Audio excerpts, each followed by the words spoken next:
fuel used in IC engine in gaseous fuel. போன வாட்டி liquid fuels பார்த்தோம் IC இன்ஜினில் என்னென்ன இருக்குன்னு. அதே மாதிரி கேசியஸ் ஃபியூயல்ஸாக ஐசி இன்ஜினில் என்னென்ன யூஸ் பண்ணுறாங்க. ஃபஸ்ட்டு சிஎன்ஜி எல்லாருக்கும் தெரிஞ்சது கம்ப்ரஸ்டு நேச்சுரல் கேஸ். அடுத்து LPG liquefied petroleum case.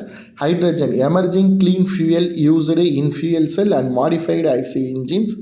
Producer gas CO + H2 mixture from coal and biomass. Biogas from organic waste mainly methane plus CO2. இப்போ கேசியஸ் ஃபியூயல்ஸ் என்னென்னா CNG compressed natural gas, LPG liquefied petroleum gas, hydrogen மூலமாக emerging clean fuel used in fuel cell and modified IC engine. Producer gas CO + H2 mixture from coal biomass and biogas from organic waste mainly methane plus CO2. Thank you.